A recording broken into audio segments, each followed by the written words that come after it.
Good afternoon, everyone, and welcome. I'm Sujay King Liu, Dean of the College of Engineering, and it is my pleasure to host this series, View from the Top, which brings leading thinkers and innovators to campus. Over the years, this lecture series has become a favorite of students and faculty on our campus, and it's wonderful to see a full crowd here today with us. Before we get underway, I just wanted to thank those of you in our community who have already provided input for the College of Engineering's Facilities Master Plan. Tomorrow is actually the last day to provide your inputs through the online survey to help us plan for improvements to the physical spaces, indoors and outdoors, in our college. If you haven't done so already, please check your email and complete the short survey. We really want to hear from everyone. Now, today's event is co-sponsored by the Department of Civil and Environmental Engineering and the students of the Cal Seismic Design Team. Please join me in thanking them for their partnership.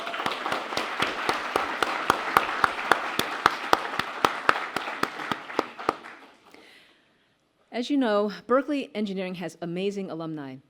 It's been one of my pleasures as dean to meet many of the alumni, but I have to say, of all the people I've met so far, there's no one quite like Ashraf Habibullah.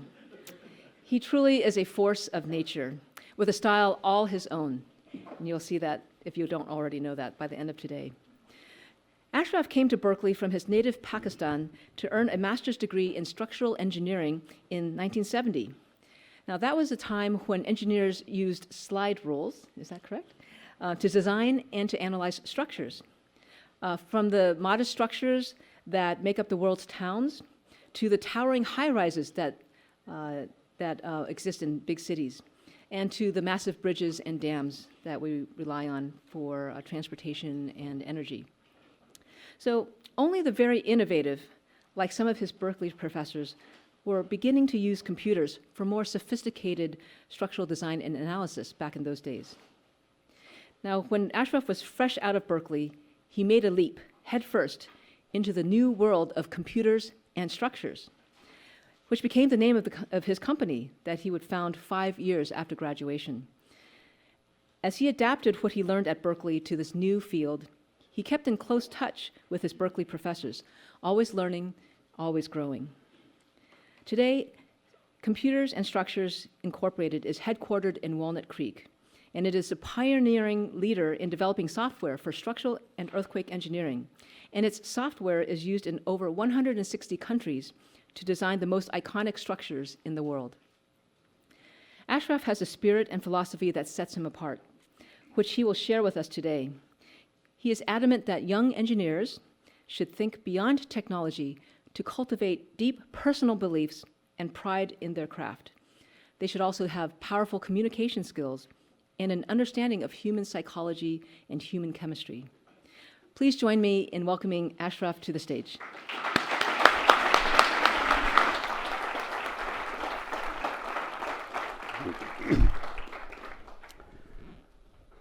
Well, that was quite an introduction, I'd have to say. So, needless to say, I am so happy to be here for a wide variety of reasons. I came here actually in the fall of 1969 as a graduate student, and that's 50 years, you know.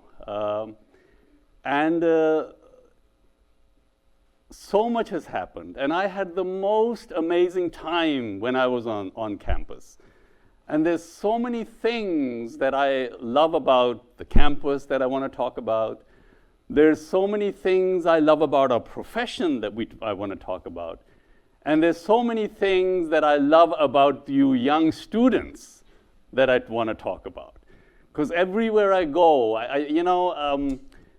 I've been around 50 years, right? I graduated in 1970, which is literally nearly 50 years ago. People my age are already retired, you know. I'm only 72. I plan to be around another 50 years. So the thing is that I have to come to universities like this and make friends with you guys, because most of people my age are retired, and you represent the future of our profession, you know. Besides, if I have to go to a Katy Perry concert, I have to come to you because most people my age don't even know who Katy Perry is, eh? But all kidding aside, my experiences at Berkeley were just absolutely amazing. And I want to talk about some of those things because this campus not only gave me an education, but it gave me a profession. And it was so kind to me. You know, when I was on campus, I was really scared to take hard courses because I didn't want to ruin my GPA. So I took the easiest courses. There were some professors that you really didn't have to do anything and they gave you an A, you know? And I took all of those courses. And I graduated with a GPA about 3.6, which was decent in those days.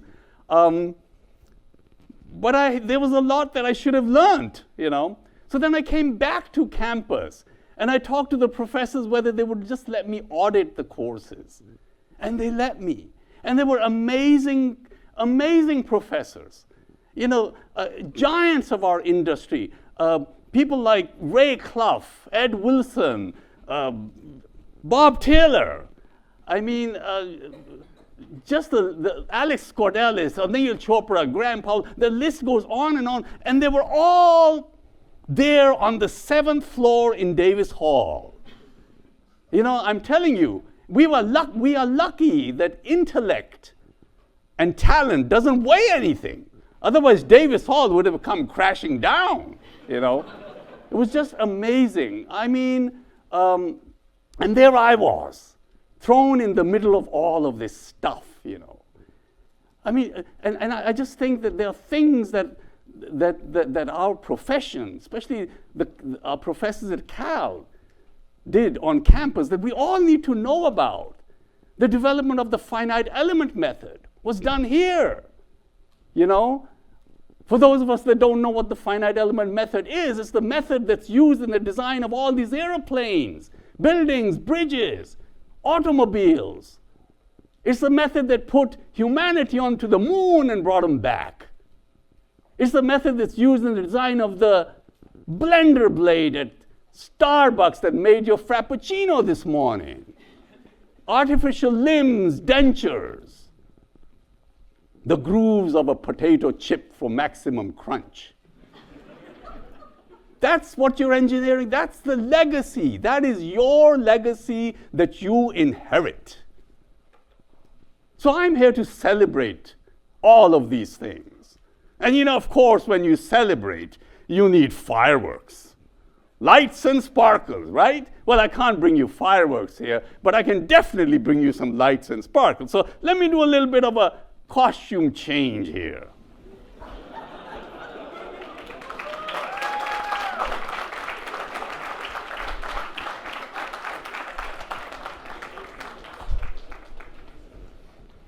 All right.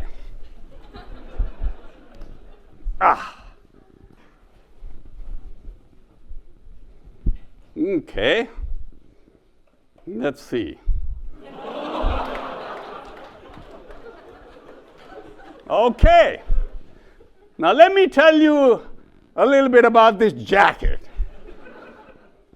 Now, you know, I think every keynote speaker, or even every professor, should have a jacket like this, you know.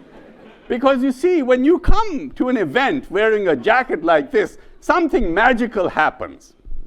You see, first of all, you are never going to forget me. I can see it already. You're going to talk. You go to dinner tonight, what are you going to be talking about? Forget that. It's spring break pretty soon, right? You're going to go back home. That's the first thing you're going to say. Hey, I attended this seminar. There was this guy. I don't know what he said, but man, did he have this jacket. And you get invited everywhere. Why do you think I'm here? Somebody saw me somewhere and said, hey, we got to get this guy, you know? You have no idea the invitations I get. Soccer moms call me up. Can you come talk to my 12-year-old girls? And I do. And I do. And I talk to them about engineering. And you know, they are glued to every word that you say. The moms write letters to me afterwards. These girls never paid any attention to anybody. And you get paid. I was invited all the way to Australia. They paid me $12,000 to speak for 30 minutes. All expenses paid. Yeah? And there were 600 architects. I'm a structural engineer. You know, architects and structural engineers don't get along at all. Because there's a conflict of philosophy. Structural engineers want columns to hold the building up. Architects don't want columns for open spaces. So there's a constant fight. And I told them, I said, you guys, you should be thankful that there are structural engineers out there, because if it weren't for structural engineers, all of you guys would be in jail. And they love that. Because they've invited me back. I'm supposed to go to Scotland this year. But we shall see. But anyway, I have a lot to talk about. I really, and time is tight, so I'm going to go a little fast. But this is probably one of the few non-technical talks you're going to have, okay? Because I'm here to basically talk to you about ways in which you can be popular, you can be healthy and productive, and maybe, well, I wouldn't say most importantly, but also so you can be rich. Now you're saying, you know what, heck with the rest of the starch stuff, just make me rich. I'll take care of the rest, you know. So we'll talk about that. But let me first talk about how incredible our profession is, so that you know. You know, the thing is that for those of us that study human psychology, which is not you guys, because engineers don't study any human psychology, and it's a problem, and we'll talk about that. For those of us that study human psychology, we'll come to the realization that human beings are created for one fundamental reason. And that one fundamental reason is to make the life of another human being better.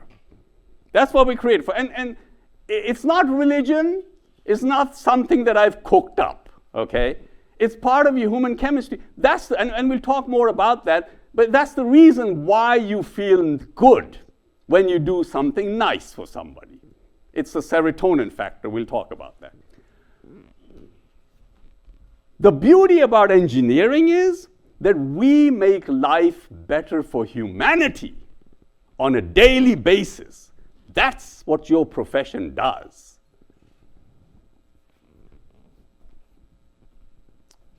I'm a structural engineer. I mean, you're the reason why when you turn on a switch, the light goes on. You know, I'm one of those crazy guys that thinks about crazy stuff. But you know, have you ever thought about when you flush a toilet, where does the crap go? Most people don't think about that until the toilet gets clogged.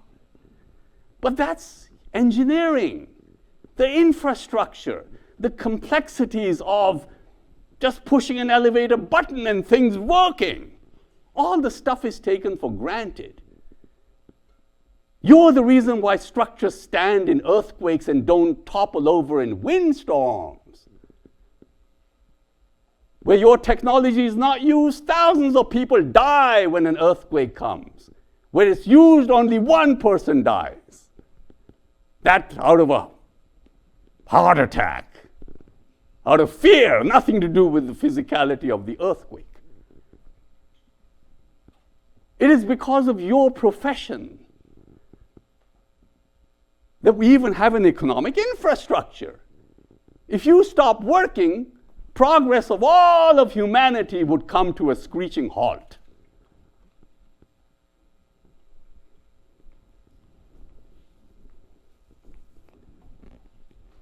Okay? So if we're so amazing, how come we're not billionaires? Right? I mean, if we contribute so much to humanity, forget billionaires, let's talk about being a millionaire. Okay, so let's talk a little bit about that. There's actually a report from the Carnegie Institute of Technology, which is nearly 100 years old. And you know what that report says? The report says that only 15% of your financial success is based upon your technical knowledge. So everything that you're learning here, even if you're amazing at it, 15%. The other 85%, they say, is attributed to what they call human engineering. What is human engineering? Human engineering is your ability to deal with people, your ability to lead people, create paths for them, your ability to inspire them, expose their own capabilities to themselves so they actually end up doing things that they thought they could never do, inspiring them, having influence over them, so that they will actually do things that you want them to do without you even asking them to do it. How magical is that?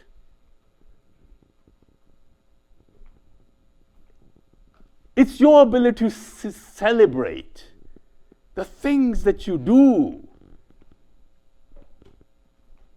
Celebrate people like Ray Clough, whose contributions to humanity are greater than those of Steve Jobs and Bill Gates combined. We need to celebrate those kind of people. Have parties. Engineers don't have enough parties. I'm serious. When you have amazing parties where you call people, invite them, and make them feel like $1 billion. I don't know how many of you have attended a CSI party, but if you haven't, you should come.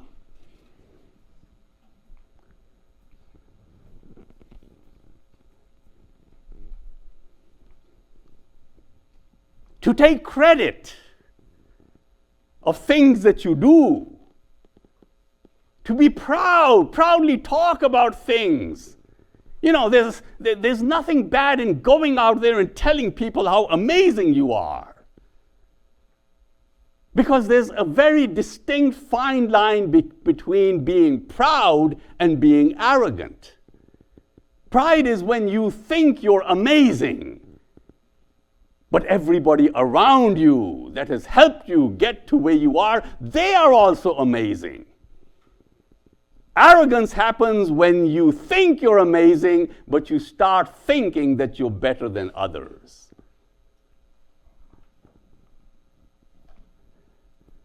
I mean, they talk amazing things about computers and structures, right? You just heard it. And I would love to stand up here and say, hey, look how amazing I am. But I know that, yes, I started the thing. I started CSI at a time when there was not even Microsoft. And I had this idea of doing something with software. And people were telling me, you're going to starve on the streets because nobody buys software. Software is developed by professors on campus and they give it away for free. And they were right, but I was stupid. So it takes a certain level of stupidity to start something like that. But it takes genius to make it last 50 years. And that genius is not me. It's not embedded in me. It's all of the people that surround me, that call us up and tell us your software sucks. But then they give you a chance to fix it and they continue to use it. All the people that work at the company, that put their blood, sweat, and tears into developing stuff. It's the people. It's all about people. And the more people you surround yourself with that have goodwill towards you, nature will have a tendency to be kind to you. Believe me. And then to face the camera. Oh my God, why are we so afraid to face the camera? When an earthquake comes somewhere, I walk up in the middle of the night and there's some dude on CNN standing in front of a amazing base isolated building talking about how the building survived. And the implied in there is that he's taking credit for it. Why? We should be there. It's our shit. Oops. Okay, this is being recorded. Now my videographer is there, I can talk to him. But this is now all public here. You got that internationally televised. But anyway, but that's the truth though. It's our stuff. But you see, we're scared. We have no training in facing the camera. We're scared. See, I learned it young, and I learned it early. And I learned it from Madonna. She taught me. What's the point of doing anything unless it's on camera? Right? Everybody has something to teach you. And then public speaking. Why do not we have any courses in public speaking? Why? If you're so amazing, you have so many amazing stories to tell, if you can't face the public, you're going to get nowhere. They are not going to know what you do. And when they don't know what you do, you are not going to get paid for anything. And public speaking is not easy. It's not a natural thing. You know what they say, like when you're speaking at a memorial service after somebody died. You'd rather be the person in the box than be the person on the podium. It's so scary. You see? But you have to get over that. And after you get over that, then you do stuff like this. And then marketing. Nobody teaches us anything about marketing. You know.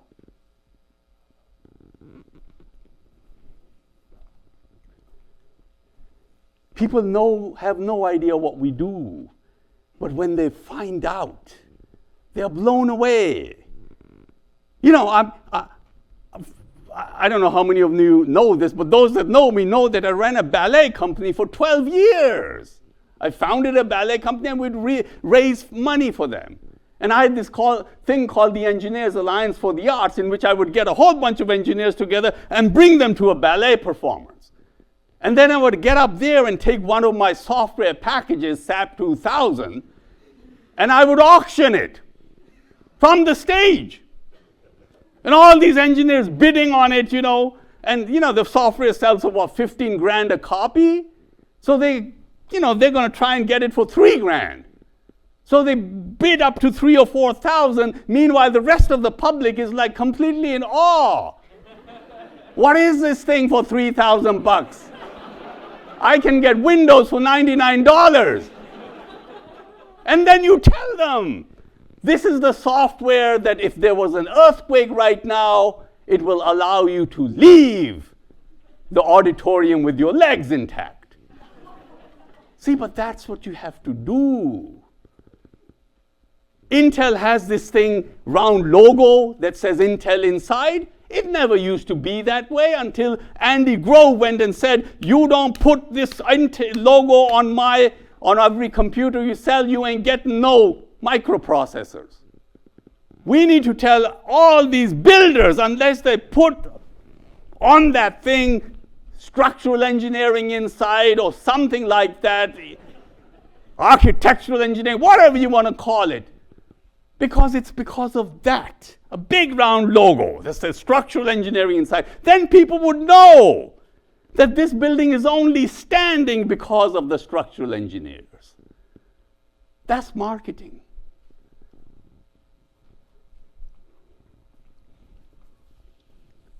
But all of this stuff requires what? It requires to step out of your comfort zone.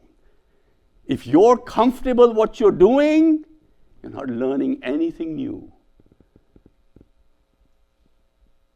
You know, they say the biggest tragedy in life is not death. The biggest tragedy in life is arriving to the end of your life and looking back at all of these opportunities that you missed because you were afraid to answer the door when opportunity knocked. At that point, you won't have to worry about how you are going to die. That thought alone will kill you.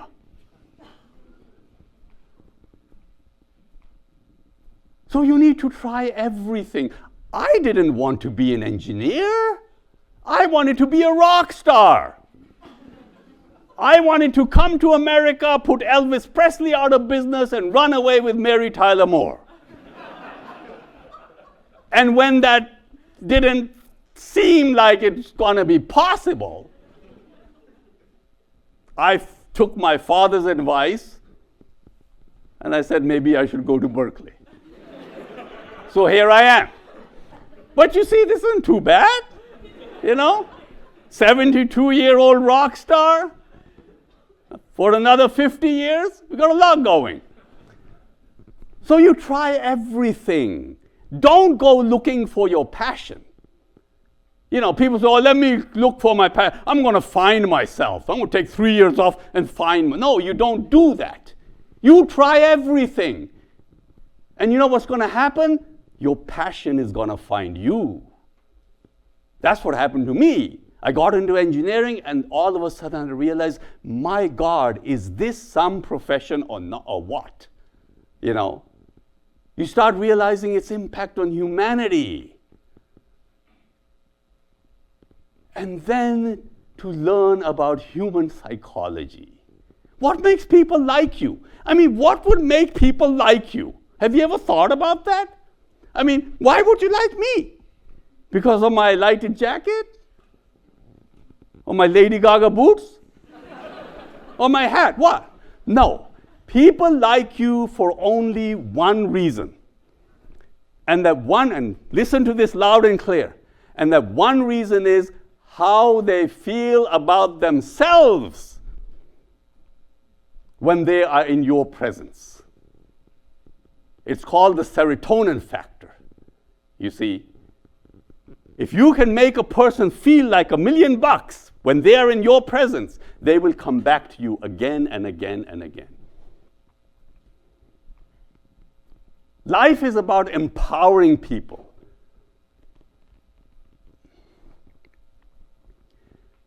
Making them feel good by things that you do to them. Giving them serotonin rushes every time you interact with them. And you don't have to do anything special. You can just smile at a person. You don't have to give them money. But let's try it. Let me just demo with some money. All right, look, here. Here's $100 for you, and here you can have $100. All right. Look at her. Look at how happy she is. Okay? Look at how happy he is. Right? But look at all of you guys.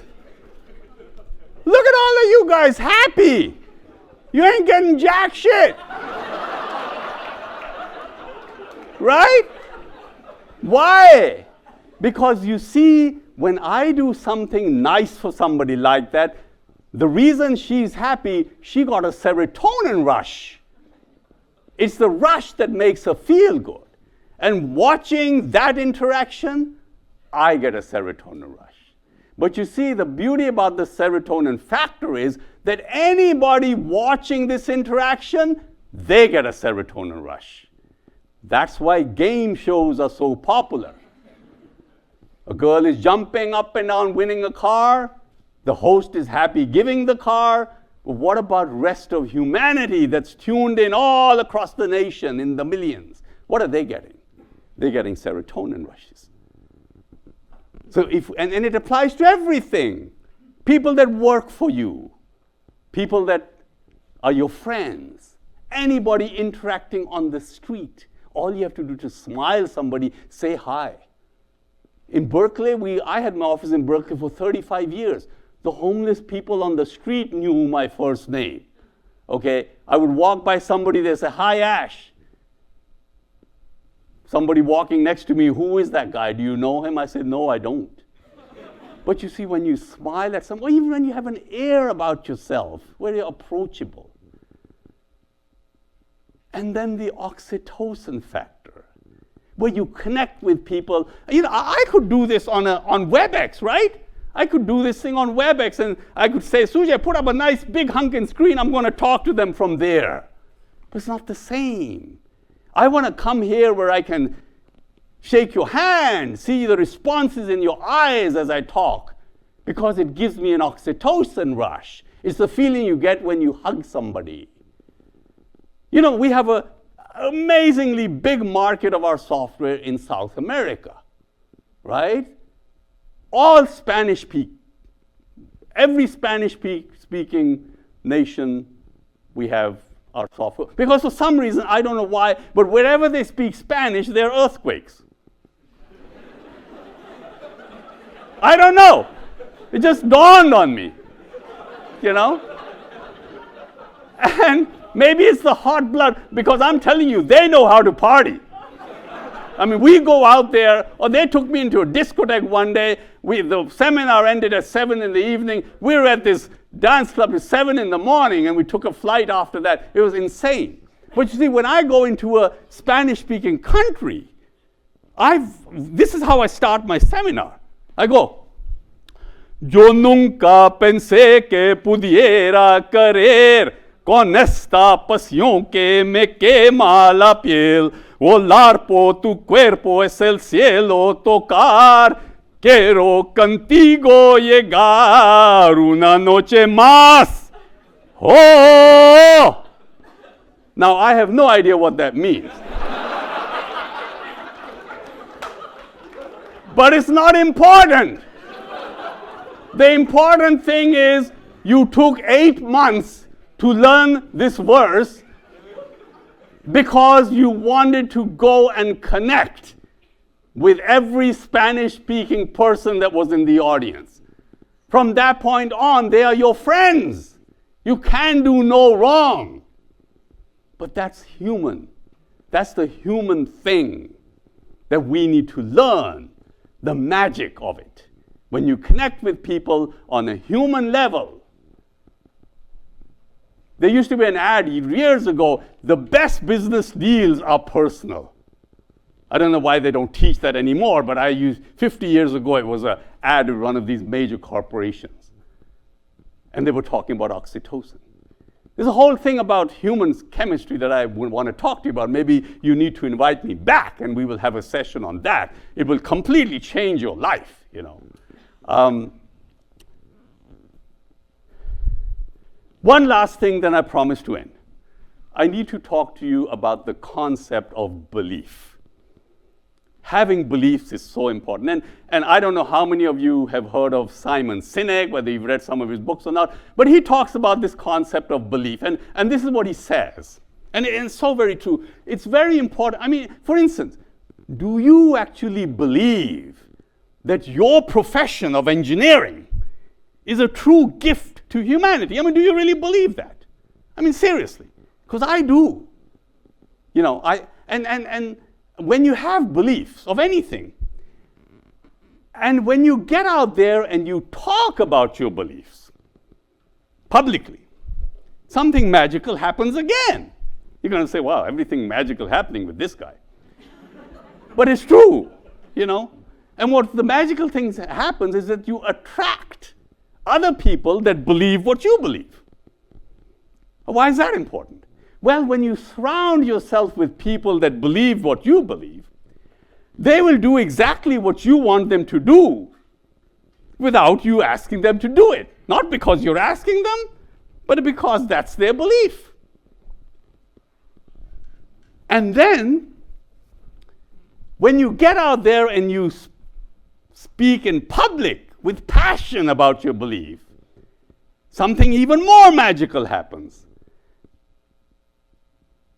That you convert people that didn't believe what you believe into believing what you believe. Pretty soon you have a following.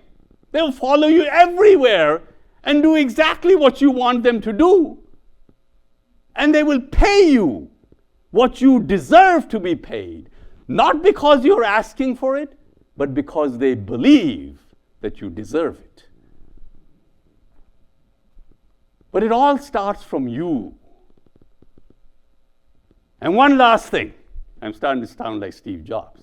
One last thing. Money. Don't let anybody tell you two things. Number one, don't let them tell you that our profession is not about money. Our profession is about serving the public, which is great. Serving humanity is an amazing thing. But I think I can serve humanity much better if I had my structural license in one pocket and $1 billion in the other. Okay? And then, don't let anybody tell you money doesn't buy happiness. They will tell you that, which is BS. Now, money only buys happiness and they give you examples. All these unhappy billionaires sitting out there, so unhappy, they're killing themselves and all this kind of stuff, you know. Money only buys happiness if you do the right thing with it. Try handing a homeless person a stack, just the one I gave you. Try handing that to a homeless person. See what happens. That person is going to jump out of his or her skin because that doesn't happen that often. And probably he or she will remember you for a very, very long time. But that's not the important thing. The important thing is that you will remember that person forever. And every time you think about that event, you're going to get this warm feeling in your heart, because every time you think about that, you will get a serotonin rush. You have 1,000 such events in your life, you are constantly drunk with serotonin. Happy, but you have to. Money does nothing sitting in the bank. Yes, you have to keep enough money for your security, for paying bills and whatever you have, but you don't need millions and billions of dollars in the bank. You give it away. You're not taking it with you. And see what kind of happiness it creates for the rest of humanity around you, but more importantly for yourself. So when you're rich and famous, which you are going to be, just remember that. Alexander the Great said it most profoundly, that when I die and you guys roll my coffin out onto the streets, make sure my hands are outside the coffin so that they know I'm not taking anything with me. Just remember that. Well, thank you so very much.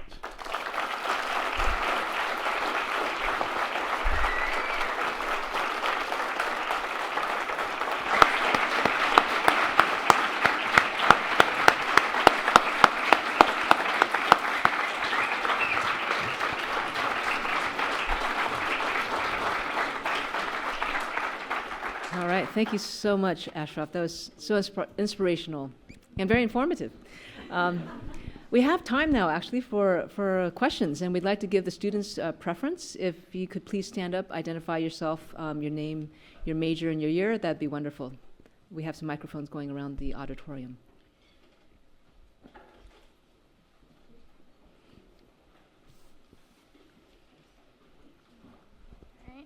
Hi, I'm Megan. I'm a junior, and I was wondering, what was the biggest challenge you faced when you were at Cal?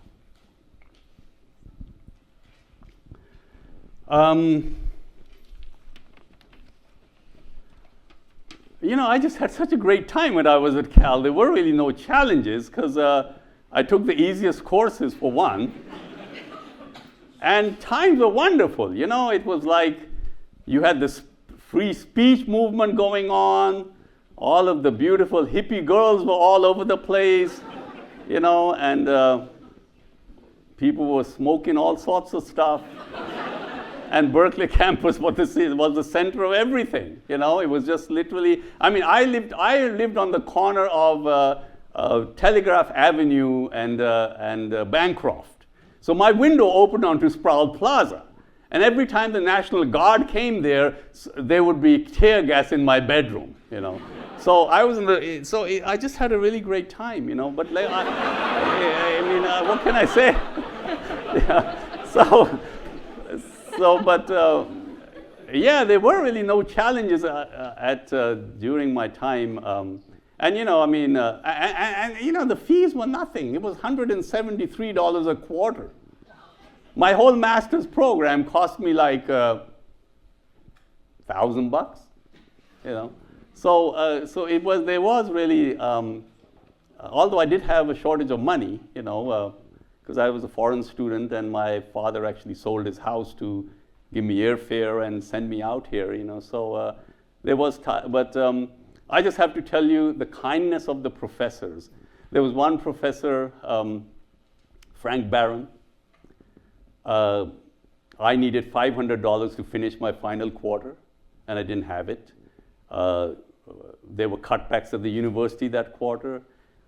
He wrote me a check for $500, personal check, and he said, you don't have to pay it back, but I know that a time will come where you will be able to pass this on 1,000 times over. And the time is now. So that's why I love this university. Yeah. So, but no, I had the most amazing time. It was a great time,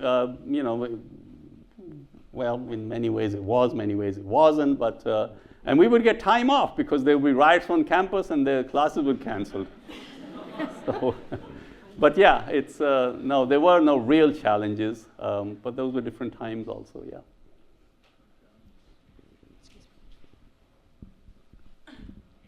Hi, I'm Madeline. I'm a graduate student. I used to coach 13-year-old girls, so I'm just wondering what you said to motivate them. Well, the same thing I say. The thing is that life is totally about people, and it is so important that I have just been lucky that I have so many incredible friends all across the world. And it's amazing that when you come to realize that the world is a reflection of yourself, when you're nice to people, they are nice in return. When you trust them, they will trust you. And when you are suspicious, they will be suspicious. So once you realize that, you end up having, like whenever we do this party every year, everybody wants to come to this party. They want to not only come themselves, they want to bring everybody they know. We do these parties at every convention, and people ask me, why do you do those parties? The reason for doing those parties is simple. They cost a lot of money. Some of these convention parties are $300,000-$400,000 a shot, But you spend the money because everybody coming to the party, they feel like they were invited to something special, and everybody is dressed up, they go away feeling amazing about themselves, and what do you think they talk about every time the name CSI comes about? They talk about how amazing the party was, and I hope I get invited to the next one, But, and they are your PR agents. And when you make so many people feel so amazing about themselves, I just think nature has a way to return the favor. And there's so many amazing things that happen at CSI that, from my perspective, are unexplained. Just great things happen. Why do they happen? I have no idea. But I do know that it's just because of all of our friends all across the world. Wherever I go, the deference that the profession accords me. I'm going to Seattle, to Vancouver next week for the EERI conference. I'm taking my band. We have a band, by the way, the Ashraf All-Stars. I'm taking my band. My engineer has to have a band, right? You can't be an engineer without a band. So yeah, I'm taking the Ashraf All-Stars up there and taking all 400 EERI seismic design competition contestants to this amazing party. We're going to have a dinner. We're going to dance past midnight, and they're from 40 countries, and send them away feeling amazing about themselves. So I think that's what life is about. And if we can learn that real early in the game, that life is about people, you're going to end up way ahead on the curve. And I think that's what I feel has happened at CSI. Nobody leaves CSI. People have been, it's a software development company. I have people working at CSI that have been there 15, 20, 25, 35 years with no plans to leave. It's again the serotonin factor. When you make people feel appreciated, because it's more than money, to know that they have value on a personal level as a person working for the company. And know that when they will be in trouble, the company will stand by them. When you know that when the company makes money, they will make money. People come work on the weekends. I never tell them to. They just come and do it because they know that if the company does well, they will do well. But that's all the human level. That's what all this human psychology and this human engineering is all about. And I just think that it bothers me that we're forced how to learn how to read and write. But knowing the fact that every person that we deal with is a human being, why is it not mandatory for us to learn something about human psychology or how our human chemistry works? Because all feelings are chemical.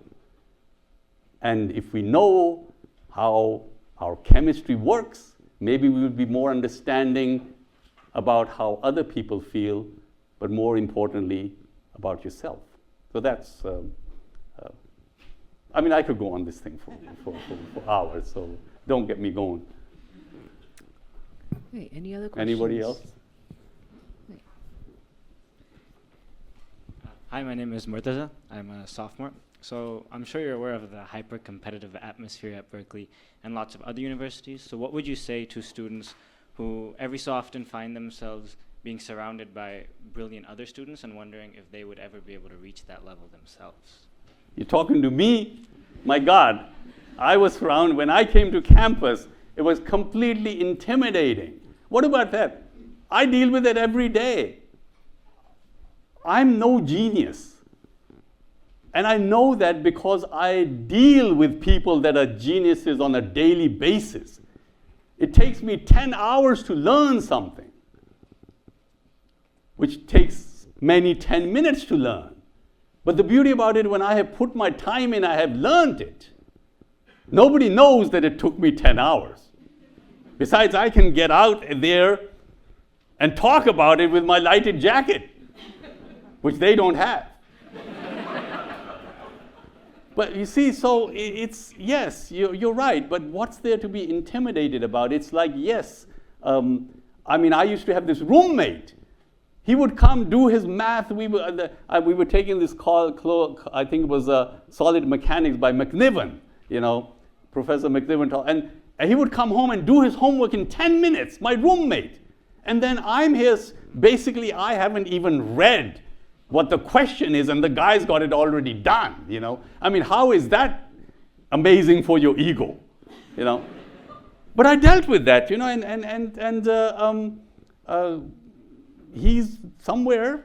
He ain't got no lighted jacket, Hey, these lighted jackets are not cheap, especially with my latest one has 1,000 lights on it. It's $18 a light. So there's $18,000 just for the lights, plus another 10 grand too, because these are all, they're all controlled by a digital controller, where you can, change the patterns and things,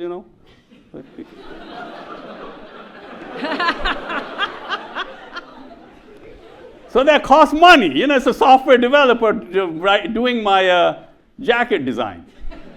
So of course, so when I say they don't got no jacket, it's a big deal, But that's, again, there's things that you have to offer that others don't, And that's why if you think you're not as smart, take the easiest courses and get the heck out of there. You'll have the same degree, and then you go get yourself a lighted jacket and do things. But all kidding aside, it's just something that is part of life. You know, there are a lot of competitors. I mean, people look at software, even in structural engineering software, it was very competitive for many, many years. And look at us. We were Fortran developers, right? Everything I learned at Berkeley was in Fortran. Okay, so come the 90s, Windows came around. Okay, for those of us that do Fortran program and also know what Windows is, it's a completely different language. It's like, and it happened overnight. Whenever we would go to trade shows, talk about our incredible numerical methods and things like that, people would say that's wonderful and everything, but what about Windows? We knew nothing about Windows. So we had to learn it. And I had it was a decision point at that point in the early 90s. Do I retire or do I learn Windows and get this thing on track? And we spent a lot of time. I spent 5 years learning Windows. We got our new product out very late, but because of our friendships, people waited. Because of the fact that they knew that when CSI produces something, we are going to have their backing. We're not in this business, yes, we're in this business to make money, but that's not the only thing, you see. I love doing what we're doing, and the reason I will continue to do it is because it's the same old thing that when you hire people just for the money, they'll do a good job. But when you hire people that believe in what you believe, they will put their blood, sweat, and tears into what they do. And even when money runs out, they will continue to work. Those are the kind of people you want to hire, and those are the kind of people we have at CSI, you see. So it's just, just one of those things that you will deal with, and you will come out amazing if you have that belief system, I think. And with the human, see, this human engineering thing is so amazingly powerful. Like a lot of these companies, by literally the dozens, have come and gone. I mean, I've been around 2.5 generations, you know. I plan to see all of you guys into retirement, so don't you worry. All right, Ashraf, thank you so much for sharing your wisdom with us.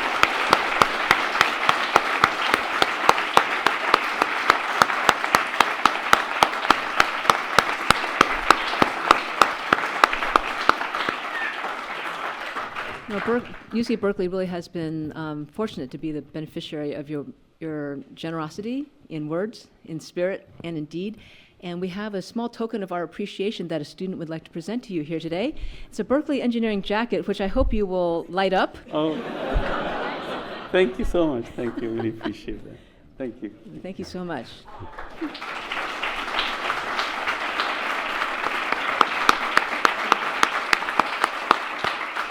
So thanks to Ashraf's generosity, cream ice cream sandwiches are available outside the auditorium in the Kwame atrium. So we're going to get a sugar rush as well as a serotonin rush and oxytocin rush.